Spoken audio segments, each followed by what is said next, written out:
paz en cuanto a la consideración de nuestra mente. Quizás para nosotros pase un buen sueldo, una buena salud, un gobierno estable, eso es paz. Podemos estar quizás en el gobierno peor y podemos nosotros tener esa paz porque el Señor habita en nosotros. ¿Ustedes creen que los discípulos no vivían en preciosa paz aún cuando estaban hasta presos? Cuando vemos ahí al apóstol Pablo que estaba preso con Silas y dice, y cantaban, y estaban golpeados, presos, aparte amarrados en cepo, y en una cárcel, dice, en lo más profundo de la cárcel, allí, dice, y cantaban, y los presos escuchaban, cantaban con ánimo, no cantaban, ay Señor, tú sabes, aquí estamos. No, porque a veces sí, tú sabes, le alabamos al Señor, Señor, tú sabes que es el fondo del pozo, yo te hablo, Señor. No, ellos estaban cantando eufóricos y lastimadas las heridas, tenían las espaldas llenas, le habían dado latigazos, aparte amarrado, y aparte cuántas cosas, hermano. Pero ellos se sentían, había paz interna. Y esa palabra viva que salió del corazón de ellos, en alabanza, formó un terremoto, produjo un terremoto, y fueron libres. Fíjense que a veces decimos, no, ¿qué va? Tú no sabes lo que estoy pasando. Aprovecha lo que estás pasando para que salga la vida. Porque mientras estés allá, no va a salir ninguna vida. Al contrario, te vas a desanimar más. Y el desánimo es un espíritu muy fuerte. Porque, ¿cómo se llama? Contamina. Cuando tú estás, nunca te juntes con el desanimado, porque se te pega. ¿Sí ves? Sí, la persona cuando estás ahí que todo lo ve mal, y que ni te, espérate, no termina y canta tu tango allá. Déjame a mí aquí. Yo no quiero estar en ese tango. Porque eso no nos va a construir a nosotros, nos va a tumbar. Nosotros estamos para ser levantados, no para ser destruidos. Bien, esto cuando dice eso, pues ya sabemos, hermano, no voy a darle más vuelta a eso, porque ya sabemos. Pero bueno, dice aquí, quiero leer ese versículo que está aquí, en Primera de Juan 3, 14 y 15, dice, porque el que no ama a su hermano permanece en muerte. ¿Qué les parece, hermano? Vaya, yo le hubiera puesto ese versículo, le hubiera arreglado algo, le hubiera puesto, el que no tolera a su hermano, pero amar, no hombre, en esta naturaleza de abajo, ¿quién va a amar? Porque ni a veces ni a los nuestros, ¿verdad? En la naturaleza de aquí abajo no es amadora, al contrario, es vengativa. Esta naturaleza del hombre viejo es vengativa. Nosotros sabemos que hemos pasado de muerte a vida, en que amamos a los hermanos. El que no ama a su hermano permanece en muerte. ¡Wow! Estas son palabras un poquito fuertes, realmente que se le fue la onda un poco allá a Juan, ¿verdad? Pero no, eso fue inspirado por el Espíritu Santo. Así que vemos que verdaderamente Dios ha puesto una espada que nos lleva a ese punto, como encontramos también aquí en, a ver, el versículo que sigue. Todo aquel que aborrece a su hermano es homicida. ¡Ah! Y sabéis que ningún homicida tiene vida eterna permanente en él. Es asesino. ¡Wow! Hermano, estas son palabras fuertes. Y esto lo está diciendo Juan, el apóstol del amor. Juan, hermano, que verdaderamente él vivió y vive lo que él dice ahí.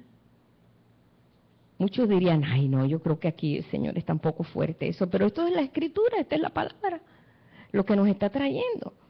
Cuando vemos esto, y no le voy a dar más vuelta ahí, ya sabemos lo que está representado. No está representado en guerras de afuera, ni en peleas de afuera, ni que van a venir y te van a cortar la lengua y la cabeza, como vemos películas. ¿No han visto las películas? Unas películas horribles que ponen a veces en las iglesias tradicionales, como un viento recio, no, dice, como ladrón en la noche. Nosotros vimos esa... Ay, no, yo me indigné, hermano. Estando en el Instituto Bíblico, porque hicieron traer esa película. Yo no sabía de mucha revelación de estas cosas, pero mi espíritu en mí se enardeció, porque ahí ponían a los creyentes así, que iban una fila ahí para una guillotina. Y yo, ¿y esto? Una guillotina gigante, lo habían puesto en el patio de la iglesia, porque la Biblia dice, porque vi los decapitados por causa de la palabra. Cuando los decapitados, no es eso, los decapitados son los que dejan que Cristo sea su cabeza, simplemente. Y yo decía, esto no puede ser así, eso no puede ser así.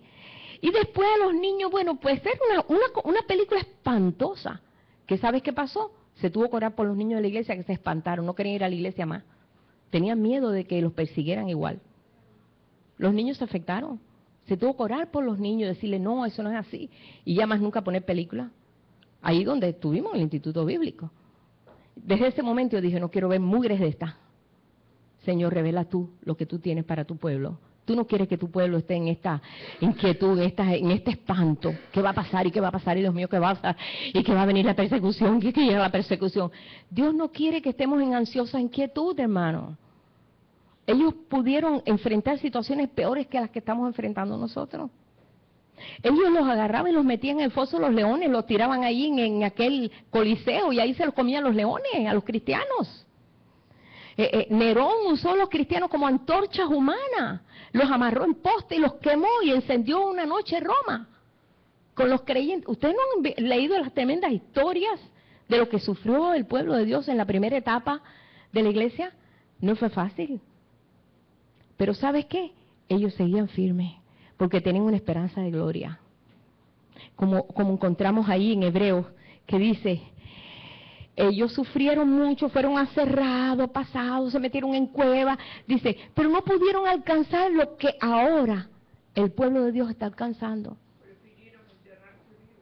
Muchos sufrieron, cosas horribles, pero ellos tuvieron que vivir eso. Nosotros nos hemos agarrado la parte mejor.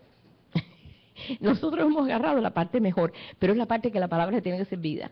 Y aún así, a veces pensamos si lo hacemos o si no lo hacemos. Ellos no tenían opciones, o lo vivían o morían. Dice aquí que el caballo negro, el que sigue, que era el tercer jinete, que es el hombre, el que da el mensaje, el que anuncia, es el que trae la balanza. El pueblo de Dios no sabía hasta qué punto Dios pesaba los corazones. No, Dios tiene sus hijos favoritos, ¿no? Pero Dios pesa los corazones. Dios mide. Dios no es un Dios que está así y no se da cuenta de aquel día. No, hermano, Dios sabe lo que realmente tiene. Dice que Él pesa los corazones. Salmo 21, verso 2 dice, todo camino del hombre es recto en su propia opinión, pero Dios pesa los corazones. Lo que hace el hombre siempre va a decir, no, yo estoy bien, yo estoy correcto. Lo que yo hago, lo hago porque yo soy libre para hacerlo. Porque yo lo hago y no importa que sea malo, pero yo lo hago. Pero Dios te pesa los corazones. Él es el que pesa los corazones. Por eso Dios buscó a David, porque vio a David un corazón muy parecido a su corazón. Y dijo, este va a ser lo que yo quiero. Y lo escogió. Y era un niño, y lo escogió. Y pasaron años para que fuera rey, pero él lo escogió porque ese corazón no lo encontraba en ninguno, pero lo encontró en David. Por esa razón, aparece con una pesa, ¿no? Y está pesando.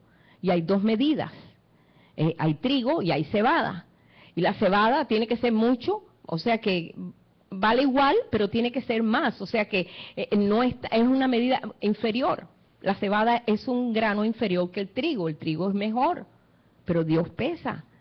Pero para Él no importa, porque a donde podemos nosotros llegar, a la capacidad que podamos llegar, el amor de Él vence en todo eso. Muchos decimos, yo nunca puedo llegar ni a las chancletas del apóstol Pablo, que va, ese nombre, ese tremendo, ¿no? Que no pudo llegar. Pero tu intención es porque tú quieres ser como Él, tú quieres ser como el Señor. Tú quieres alcanzar ese nivel. Bien, hasta ahí nosotros estuvimos compartiendo el domingo pasado. Lo que no entiendes, no te preocupes, el Espíritu te lo va a enseñar y lo entenderás después.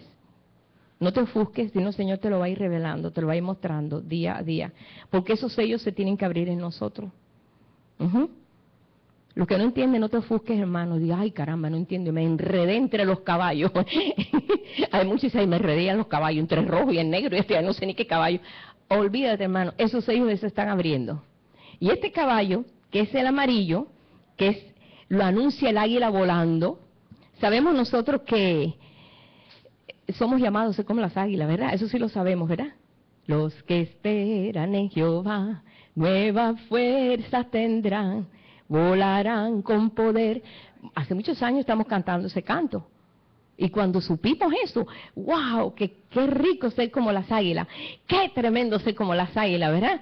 Pues el águila volando anuncia un sello, y es el cuarto sello, que tiene que ver con la tierra. Y es un caballo amarillo. Para muchos el caballo amarillo es el caballo de las plagas, y que va a traer enfermedades, y que, ay, que va a haber unas enfermedades en la tierra horribles. Hermano, ya están. Mirar, en Cuba hay cólera. Oiga, hace ya, qué sé yo, cuántos años que hubo cólera. Ya eso ni se habla. En Cuba hay un brote de cólera. Allí, aquí, en una isla, ahí en medio del mar. Allá, cuando vas a África, el esposo de mi sobrina ahora estuvo, porque trabaja en los hospitales del gobierno y él tiene que ir a África, tiene que vacunarse de 400 enfermedades. ¿Por qué? Porque hay muchas enfermedades. Allí muchas enfermedades, es horrible. Entonces tiene que ir muy preparado para poder entrar allí, en esa parte donde no hay higiene y una situación horrible, más en los hospitales, ¿sí? Vemos todo eso allí y nosotros decimos, no, aquí somos muy limpios. Y cuando voy aquí a México, voy acá, voy a Cuba, no, hombre, hasta la comida, hasta mi tía me tiene que hervir el agua. ¿Por qué? Porque aquí estamos muy limpios. Aquí estamos muy limpios. Y vamos a países que son, bueno, que no tienen la higiene, porque no hay la forma. Tenemos la tendencia quizás hasta a enfermarnos. Como muchos saben, conocen el mar de Montezuma, ¿verdad? Mucha gente va a México y se enferma. Toma el agua de allá y se contamina. ¿Cuántos lugares nosotros vemos así que están en esa condición? Por esto, cuando leemos este caballo, que es el versículo 7, oí la voz del cuarto ser viviente, que es el águila volando, que decía, ven y mira. Y miré y vi un caballo amarillo, el que lo montaba tenía por nombre Muerte, y el Hades lo seguía. Y le fue dada potestad sobre la cuarta parte de la tierra para matar con espada, con hambre, con mortandad y con las fieras de la tierra. Yo quiero aclarar una cosa aquí. Primero, ¿quién tiene las llaves de la muerte y el Hades ahora? Jesucristo. Él arrebató las llaves de la muerte y el Hades. Porque yo oigo muchas veces que dicen, ay, fíjate que fulano se murió. ¿El diablo? No le eche más galones al diablo. El diablo no puede tocarte un pelo de la cabeza si Dios no lo permite. Eso yo lo veo aquí. Él venció la muerte y le arrebató las llaves de la muerte. O sea que las llaves del Hades, Hades y Seol quiere decir lo mismo. Hades y Seol, si ustedes lo ven en la escritura, quiere decir lo mismo. Lo que uno está en griego y otro está en hebreo. Y no es el infierno, es el lugar de los muertos. Después la Iglesia Católica inventó algo y le puso infierno, pero es el lugar de los muertos. Así se llama en la traducción, el lugar de los muertos. Por eso vemos que no hay nada, y lo vemos desde el tiempo de Job, cuando el diablo va y le dice, ¿tú no has visto a Job? Dios le dice, que es perfecto. Dice, tócalo para que tú veas. Y Dios le dice, tócalo. Si Dios no le dice, no lo puede tocar, hermano. No, porque mucha gente le anda dando con miedo terrible al diablo. El diablo es un enemigo que ha sido vencido. De que se hace estragos si le damos oído. ¿Pensamientos negativos? Sí, influenciado por ese espíritu. Pero no, el pensamiento nuestro es de Dios. Tenemos la mente de Cristo. ¡Ay, que un terremoto allá en Haití! ¡Ay, el diablo! No, hermano, no le eche ahí ascuas al diablo. De él es la tierra y su plenitud. Dice, a la presencia de Jehová tiembla la tierra. Vamos a ver muchos temblores. A medida que más cerca está el Señor, o sea, manifestando, y su pueblo en esa unión, va a haber temblores. A la presencia de Jehová tiembla la tierra. Cuando Jesús muere, hay un terremoto. Cuando Jesús resucita, hay otro terremoto. Ay, lo hizo el diablo. No, la tierra fue conmovida con la muerte de aquel creador de los cielos y la tierra. Y la tierra fue conmovida cuando vence la muerte. Y hubo otro terremoto. Habiendo un terremoto, dice, la piedra fue quitada y dice, y Jesús resucitó. O sea que vemos nosotros que todas las cosas que están ocurriendo no es porque Dios anda detrás del diablo diciendo, no lo hagas, mijito, no lo hagas, no lo hagas. Esa es la idea que yo tenía. Y nosotros sabemos que están pasando cosas tremendas. Y vemos las noticias y nos aterramos. Vemos como la maldad se ha multiplicado. Porque el hombre de pecado se ha multiplicado. Porque Dios está en este tiempo confrontando al hijo, y entonces está también el hijo que no es hijo. Por eso dice que tiene que crecer ese trigo con esa cizaña juntos. Por esa razón, cuando leemos aquí en las Escrituras, el Señor dijo, yo tengo las llaves de la muerte y del Hades, Apocalipsis 1:18. Yo tengo ya las llaves. Yo tengo las llaves de la muerte y del Hades. Por esta razón, cuando Jesús salía, pues resucitaba muerto. Después salían los apóstoles, decían lo mismo. Y no quiere decir que ahora me voy a ir al cementerio a levantar todos los muertos. Porque a veces ha pasado. Dios se quiere llevar a alguien y se lo va a llevar. Son misterios de Dios. Son los misterios de Dios. Que nosotros no podemos todavía, algún día lo entenderemos. Porque poco a poco el Señor está abriendo esos sellos en nosotros. Hay personas que hemos orado y hemos Señor, y el Señor dice, se va a ir. Y se va otra vez a Él, porque no hay pérdida en Dios. No decimos, ay, falló. No, hermano, es porque todo está en Él. La muerte y la vida, todo está en Él. El Hades le seguía. Pero está hablando aquí que todas estas cosas que están ocurriendo y que van a ocurrir, está en la sola autoridad de Dios. Que no están ocurriendo porque a Dios se le ha escapado la situación del mundo. Dios sabe todo. Dios supo todo. Cuando el pueblo de Dios estaba llorando ahí en Babilonia, porque estaba siendo cautivo, Dios permitió que estuvieran allí 70 años para que aprendieran la lección, porque ellos le habían dado la espalda a Dios y andaban en su camino, y Dios dijo, no, yo les tengo a ustedes un llamado muy grande para perder eso. Así que voy a levantar a Nabucodonosor y los va a llevar cautivo y van a saber lo que es bueno. Léanse en cada historia de la Biblia, vemos nosotros la voluntad de Dios para poner las cosas en orden. Dios pone las cosas en orden. Después vemos nosotros que ahí el pueblo de Dios andaba, Dios levanta a los asirios para que vayan contra el pueblo de Dios, para que el pueblo de Dios vuelva otra vez a su Dios. Porque cuando venía el fuego es cuando volvían a su Dios. Y el propósito de Dios en la vida de ellos es que viniera el Mesías. Y el Mesías no acababa de venir, ¿por qué? Porque el pueblo cuando ya estaba más tranquilo y más cómodo, le daba la espalda a Dios. Y Dios tenía que meterle fuego, tenía que poner fuego, hasta que por fin vinieron a hacer allí en Jerusalén, en toda la Palestina, una ocupación romana, y tuvieron que vivir bajo la bota romana. Y ahí fue cuando vino el Mesías, no quedó otro remedio de que el Mesías llegara en medio de una dictadura. Porque así es Dios, pero Él tenía control de todo. Yo lo que quiero, hermano, con esto, y vamos a parar aquí en esto, porque esto, como digo, es mucha tela para cortar. Es que no veamos las cosas y no digamos como mucha gente, ay, mira, pasó eso, ay, el diablo. Hermano, no. Todo está en control de Dios. Todo está en control de Él. De que Él usa la fe, de que usamos la fe. No pasó esto cuando, bueno, vino la situación esta de Diana, pero todos teníamos el entendimiento de que ella se iba a levantar. ¿Estábamos seguros? Tenemos la certeza. Y Dios actuó en esa certeza. Y si se lo hubiera llevado, en la presencia de Dios estuviera ahora, como está mi hermana Lidia, que está en la presencia del Señor. Porque en Dios no hay pérdida. Dios no es Dios de muertos, Dios es Dios de vivos. Y tenemos que entender eso, hermano. ¿Por qué? Porque yo veo a Moisés que había muerto hace un montón de años, y lo veo ahí en Monte de la Transfiguración, fresquito ahí, hablando con Jesús y hablando con Elías. de la próxima partida, con todo su entendimiento, hablando ahí con Jesús y con Elías. Y habían pasado años de su muerte. Y tú dices, ah, caramba, en espíritu, ¿sí? Pero en plena conciencia de su alma, sabía lo que estaba pasando. Eso no se pierde. Por eso es la vida eterna que Dios ha puesto en nosotros. Por eso es una esperanza de gloria.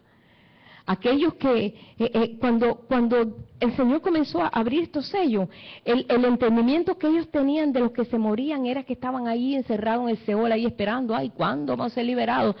Y esto fue una libertad para ellos, entender de que ellos no estaban en esa condición, de que ellos estaban en Dios. Que cuando tú mueres, tú no desapareces del globo y se acabó ya para siempre. Tú nunca dejas de ser. Tu espíritu y tu alma nunca se muere. Es eterno. Y en Dios. ¿Sí? O sea que por eso ellos morían comidos por leones, quemados. Ellos sabían que había una esperanza mayor. Y quiero terminar con porque la razón de que está sembrando muerte, está ocurriendo todo eso, porque el postrer enemigo que será vencido es la muerte, y eso lo tenemos que vencer nosotros. Porque dice, Jesús puso todo el enemigo por estrado bajo sus pies, y se sentó esperando que nosotros, siendo el cuerpo de Cristo, podamos vencer esa parte. ¿Y cómo lo vamos a vencer? Pues teniendo la mente de Cristo. ¿Cómo lo vamos a vencer? Creyéndole a Dios, de que Dios tiene el control de todo. Mientras yo tenga el control, Dios no lo tiene. Vamos a leer un versículo ya para terminar aquí ya. Vamos a ver en 1 de Corintios 15, 25.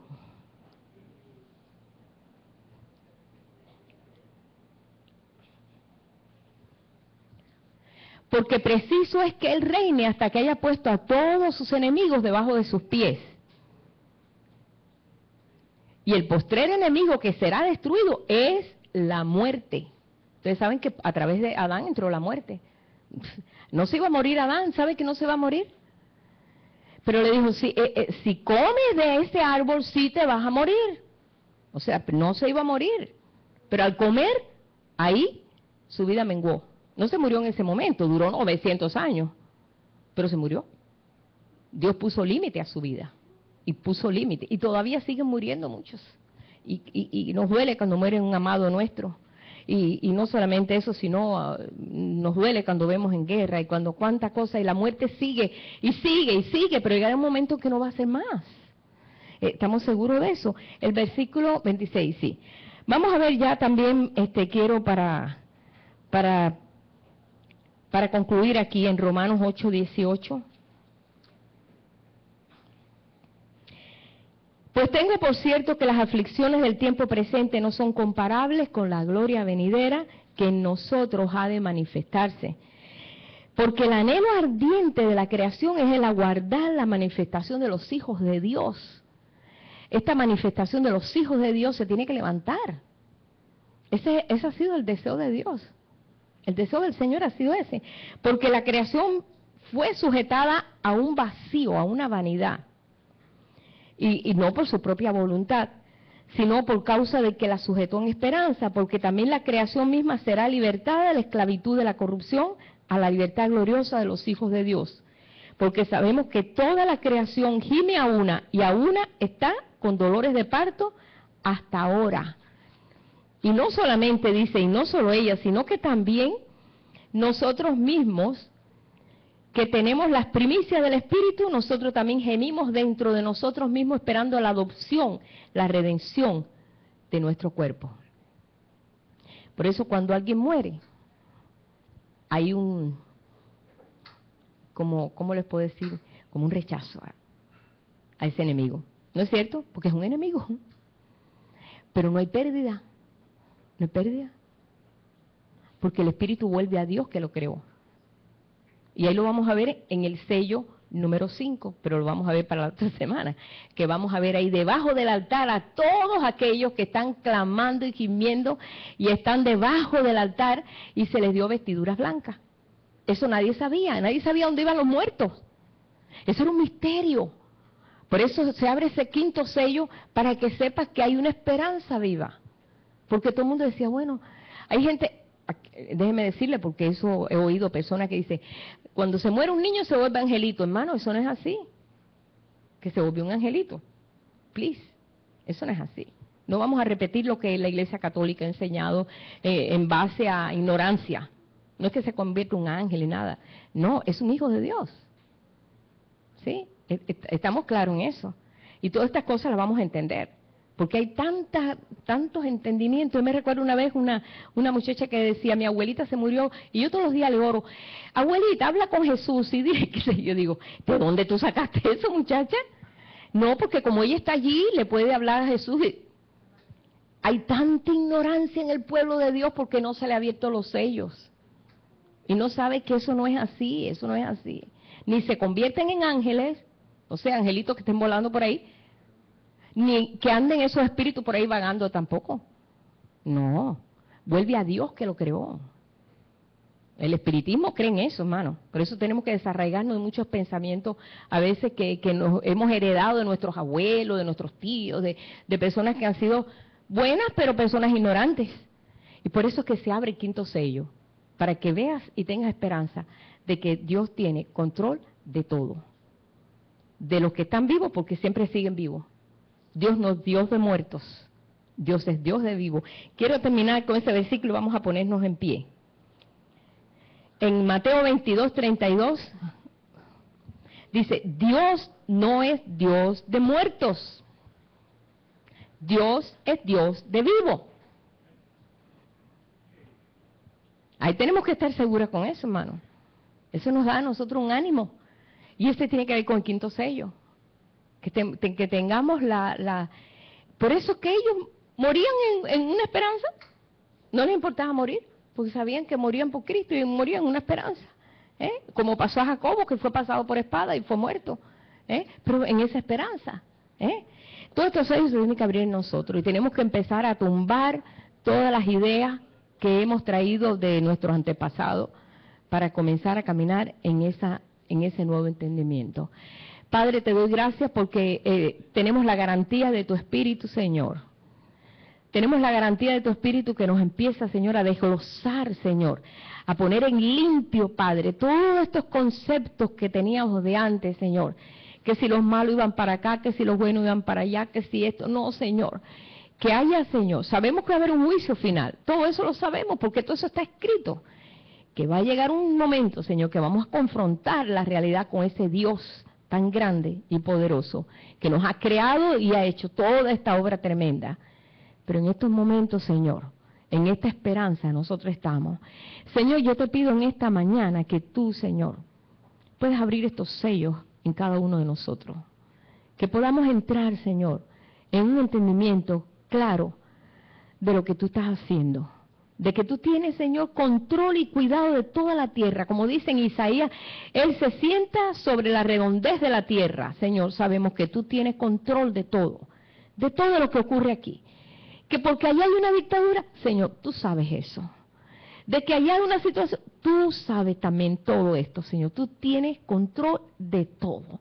Que nuestro país esté en una, también lo sabe. De que tú pones reyes y quitas reyes, también lo sabemos, Padre. Pero podemos andar en estos momentos en la seguridad de lo que tú decidas será lo mejor. Y que podamos ir delante de ti y decir, Señor, toma tu control. Señor, tú tomas control de mi país. Señor, sé con esta tierra. Sé con acá, Señor, sé con México, mira qué situación, que podemos, Señor, interceder como el pueblo tuyo, Señor, allá, cuando estaban en Egipto, que clamaban, y tú oíste el clamor de ellos, y fuiste, Señor, a defenderlos. Esa es la actitud tuya, Señor. Por esta razón, Señor, en esta mañana, nosotros entendiendo todas estas cosas, sabiendo que nuestra vida tiene un valor muy grande, porque somos hijos tuyos, y todas las cosas que nos rodean, tú lo puedes resolver a medida que nosotros podamos poner ese más incienso y levantar ese clamor, Señor. Sí, Padre, porque hay un deseo de que tu pueblo se levante, Señor, en ese entendimiento. Que nos pongamos, Señor, ahí, Señor, en esa brecha, en esa situación, Padre. para que sea vencido todo aquello que tiene que ser vencido y sea puesto esa muerte debajo de nuestros pies, Señor. No queremos ver a más amados, Señor, muriendo. Tú sabes, Señor, que grande, Señor, es el dolor cuando parte un hermano, cuando parte un amado. Es grande el dolor, porque tú lloraste cuando Lázaro murió. Tú lloraste, Señor. Y tú sabes, Padre, que tú querías vencer a esa muerte, pero no era el momento. Así como para nosotros todavía, Señor. Pero llega el momento que sí lo vamos a vencer. Y por esta razón te damos gracias, Señor, para que tu pueblo tenga una esperanza viva de que hay cosas que tienen que ocurrir. Y hay cosas que tienen que ocurrir, pero dentro de nosotros mismos. Que tu palabra sea una realidad y una vida en nosotros. Que ya no sea más letra muerta, que sea una letra viva en cada uno de nosotros, Señor. Capacítanos, Señor. Añade lo que tiene que ser añadido. Y quita lo que tiene que ser quitado. Porque hay muchas cosas que tienen que ser quitadas en nosotros para poder vencer. Padre, yo en esta mañana bendigo a todo tu pueblo, Señor. Los que están aquí, los que están lejos, Señor. Los que están escuchando, Padre. Aquellos que no entienden, pero tienen un deseo de entender. Y que tú les abres completamente esos sellos para que ellos puedan entender. Y esa esperanza viva en ellos, Señor. Esa llama surja y queme lo que tiene que quemar. Todo concepto religioso, todo concepto tradicional que ha sido, Señor, el escondite, Padre, para que tú no amanezcas en sus corazones. Yo levanto hoy a tu pueblo en esta mañana. Yo te doy gracias, Señor. Declaro tu victoria en medio de tu pueblo, Señor. Y lo que no entendemos ahora, Padre, lo entenderemos después, porque tu Espíritu lo va a ir desglosando en nuestro espíritu. Gracias, Señor, en el nombre de Jesús. Amén. Aleluya. Vamos a darle un aplauso al Señor, hermano, para no terminar así que... Gloria a Dios.